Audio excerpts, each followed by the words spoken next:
Hello, I'm Rebecca Budd, and welcome to Faust, Unraveling the Great Enigma. In our last episode, The Spirit's Refusal, we stepped into one of the most unsettling moments of the journey, when Faust reaches outward with all his longing, and the spirit he calls forth turns away, reminding him of the limits of human grasping and the cost of unexamined desire. That encounter leaves something hanging in the air, a restlessness, a question. So today, before we move further into the story, Sarah and I wanted to pause, not to analyze Faust, but to notice what has begun to happen inside us as we walk with him. Because sometimes the most important movement in a journey is the one that happens quietly within. When we first met Faust, I didn't expect him to stay with me the way he has, not just in my thoughts, but in how I've been moving through the world. Something shifted. I began noticing a quiet pressure all around us, a feeling so many people carry without ever quite naming it. The feeling of being left behind. You are so right, Rebecca. I have felt that too. And what's strange is that on the surface, nothing's actually wrong. Life is moving along, and yet that feeling is there, like a low hum beneath everything. To feel left behind isn't really about time or productivity. It's the sense that other people are somehow living the life you were supposed to have, that everyone else has figured something out that you missed. And no matter what you do, you can't quite catch up. It's actually as if we've all entered a race without ever agreeing to run it. One day you wake up and feel the pressure of it, measuring yourself without even knowing who set the ruler. We live inside competitions that are rarely spoken out loud.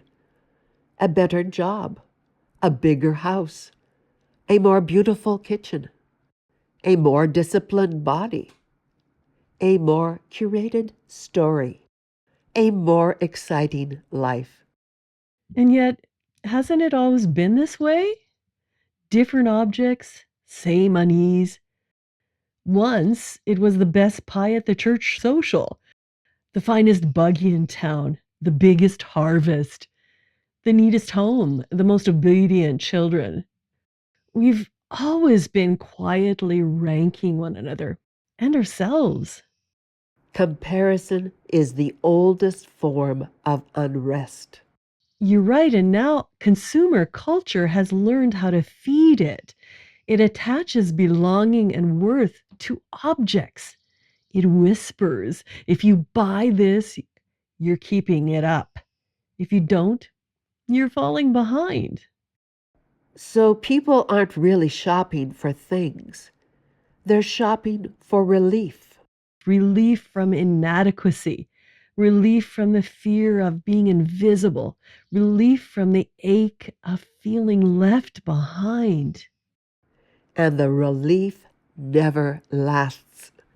No, because the feeling is what keeps the machine running. If we were ever truly content, the whole system would falter. This is where Faust suddenly feels very close. Faust isn't just ambitious. He's haunted by the sense that everyone else has accessed something he has not. So he keeps reaching, not for wealth, not even for pleasure, but for relief from the feeling of being left behind. And maybe that's why this journey with Faust has become so personal for us. For me, this has become about protecting my soul. I'm not protecting a house or an image or a lifestyle. I'm protecting my ability to feel at home in my own life. That's why I've always been drawn to small, careful work, stitching, sewing, tending little things. There's something about touching the world slowly. It brings me back to myself. It reminds me so much of Mom, her hands, her patience, and I think of Dad too. The conversations, the books, the way he listened. Two different forms of attention, both ways of loving the world. Yes, doesn't it feel that that kind of attention feels endangered now? People don't know what it means to be in sync anymore. They're always reaching for more when everything they need is already here.